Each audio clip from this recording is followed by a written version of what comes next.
네, 김 기자, 일단 민주당 경선 얘기부터 좀 해보죠. 예상대로 이재명 더불어민주당 이 후보가 최종 대선 후보로 선출이 됐습니다. 근데 그 전부터 사실 이재명 대관식이다라는 말이 있을 정도였고 결국은 예상대로 압도적인 결과가 나왔습니다. 이 함께 완주했던 다른 후보들의 반응, 입장 좀 어떻습니까? 네, 이재명 후보 1강 속에서 끝까지 경선을 완주한 그 김경수, 김동연 두 후보 모두 정권 교체에 힘이 되겠다고 밝혔습니다. 예. 사실상 이 후보와 원팀이 되겠다는 의미로 해석되는데요. 김경수 전 경남지사는 SNS에 김경수의 꿈이 이재명의 꿈이다라는 제목으로 이재명 후보의 당선, 민주당의 승리, 압도적 정권 교체를 위해 재선거처럼 뛰겠다고 적었습니다.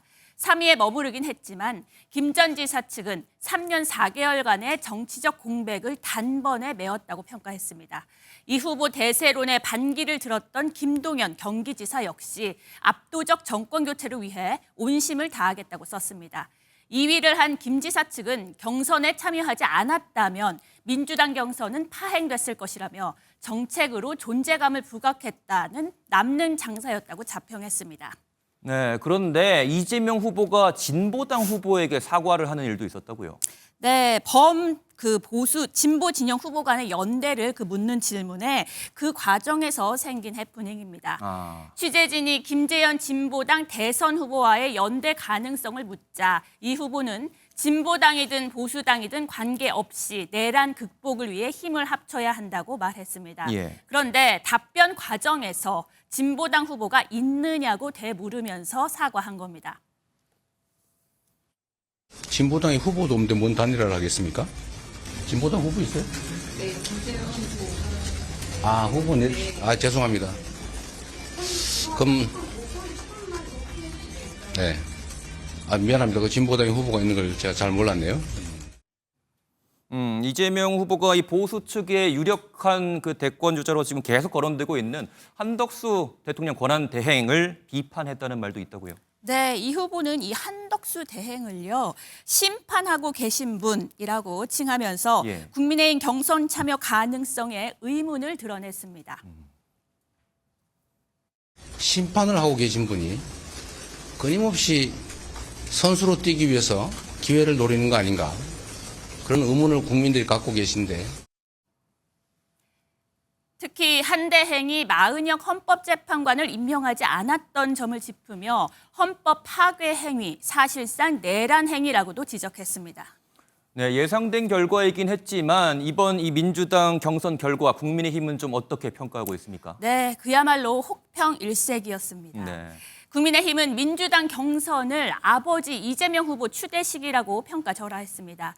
서지영 국민의힘 원내대변인은 이재명 초1급 유일체제를 확인하듯 경쟁, 검증, 관심 모두 없었던 산무 전당대회라고 비판했습니다. 예. 또 김경수 전 지사와 김동연 지사를 겨냥해서는 착한 들러리였다고 꼬집었습니다.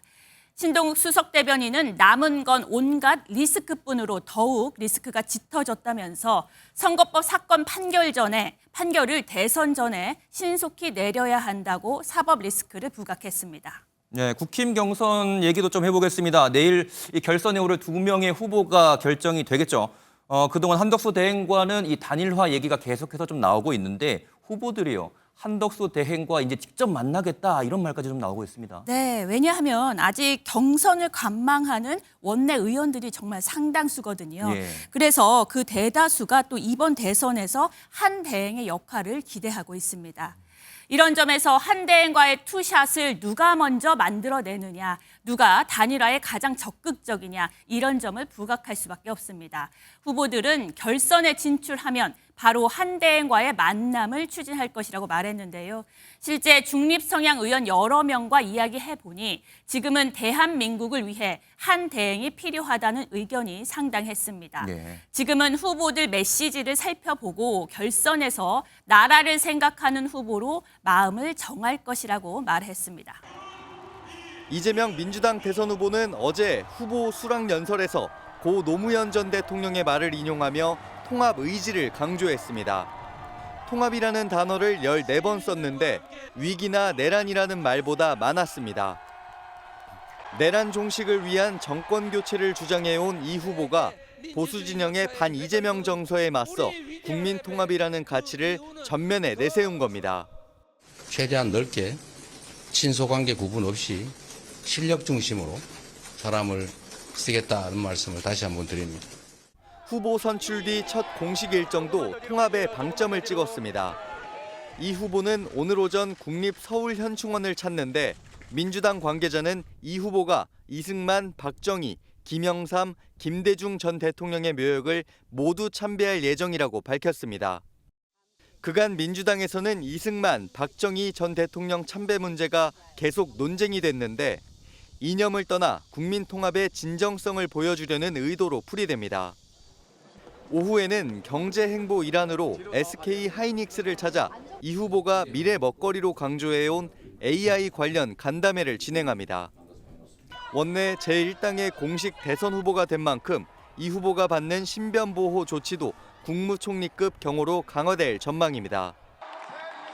이재명 후보가 최종 득표율 89.77%로 더불어민주당 제21대 대선 최종 후보로 선출됐습니다.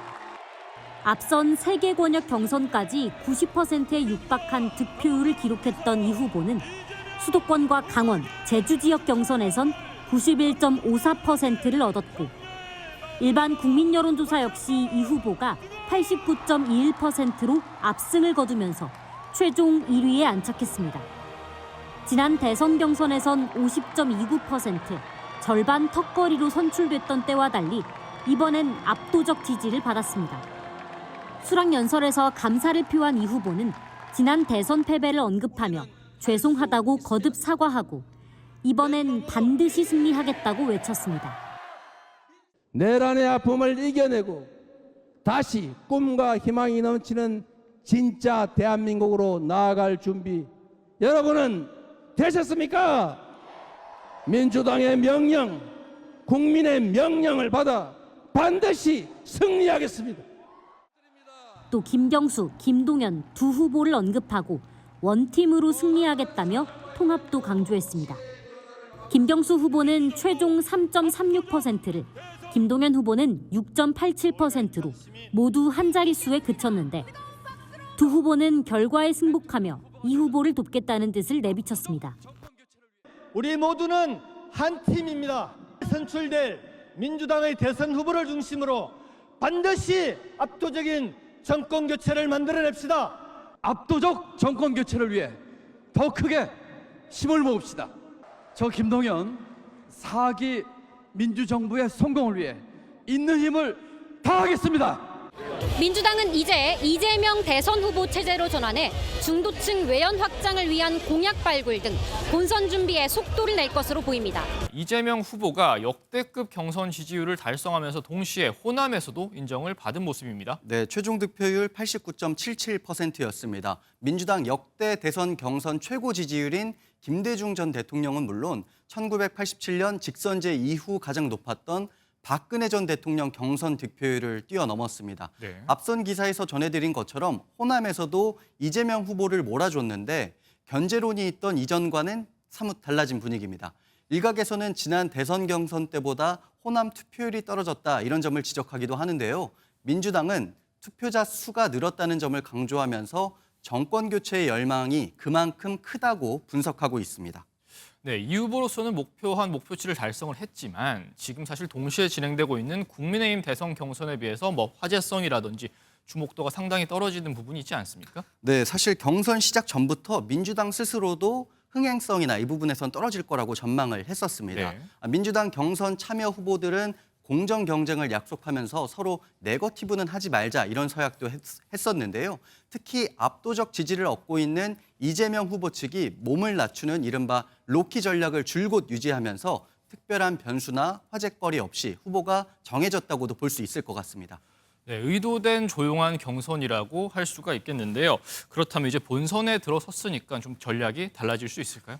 저희가 이제 민주당을 취재해 보면 지금까지 진행됐던 그 기조를 유지하는 데 힘을 쏟을 것으로 보입니다. 네. 즉 정치적 공방이나 상대 후보에 대한 네거티브보다는 경제와 민생을 살리겠다 이런 메시지를 부각한다는 계획입니다.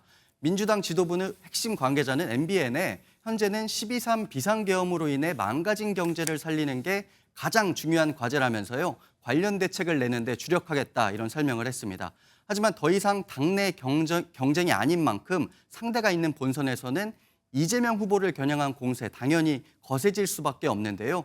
이와 관련해서도 국가 위기 상황을 해결할 적임자가 누군지를 국민에 알려야 한다면서 휘말리지 않겠다는 뜻을 밝혔습니다. 네, 사실 이재명 후보하면 꾸준히 거론됐던 게 이 비호감도 문제입니다. 그 외에도 본선 과정에서 풀어야 할 과제가 있다면 어떤 게 있을까요? 당연한 이야기인데 본선에선 외연 확장에 주력을 해야 하잖아요. 네. 최근 행보에서 보여왔던 실용주의를 내걸고 중도층 공략에 사활을 걸 것으로 보입니다. 이외에도 민주당 최근 이례적으로 빠른 대법원 재판에 신경 쓰는 모습인데요. 대법원이 대선 과정의 불확실성을 줄이기 위해서 대선 후보 등록 마감일인 다음 달 11일 전에 결론을 낼 수도 있다. 이런 관측까지 나왔습니다. 이재명 후보도 앞서 이와 관련한 입장을 이렇게 정리했습니다. 내일 교통사고가 날지 모른다는 얘기, 그런 걱정은 하지 않고 삽니다. 사법부라고 하는 것은 기본적으로 법과 사실관계에 따라서 합리적인 결정을 내려왔습니다. 네, 이재명 대관식이라는 말이 나왔던 경선이기도 하지만 다른 주자들 얘기를 안 해볼 수는 없습니다. 사실 지난 대선 경선을 반추해보면 이낙연 후보와의 경쟁이 워낙 극심했고 화학적 결합이 이루어지지 않았다는 평가가 많은데 이번에 다른 주자들은 어떻습니까? 이번 경선에서 사실 이재명 후보 대세론에 앞장서서 반기를 들었던 게 이제 김동연 경기지사라고 할 수 있습니다. 경선 룰과 여론조사 업체 논란이 있었을 때 항의의 목소리를 내면서도 당이 정한 결정을 따랐습니다. 네. 2위를 차지한 김 지사 측은 자신들이 참여하지 않았으면 민주당 경선이 파행됐을 것이다. 이렇게 말을 했는데요. 정책으로 또 존재감을 부각했다고 자평을 하면서 남는 장사였다. 이런 설명을 했습니다. 네. 김경수 전 지사 측도 이번 경선 완주가 득이 됐다는 입장입니다. 여러 주자들이 이재명 체제의 출마를 포기했는데도 참여해서 완주했고 이로써 3년 4개월간의 정치적 공백을 단번에 메웠다는 설명입니다. 김 전 지사는 이번 경선에서 메가시티, 분권형 개헌 등 일관된 공약 계속 믿는 모습이었는데요. 비수도권 단체장 출신으로서 활약했다 이런 자평을 내놨습니다.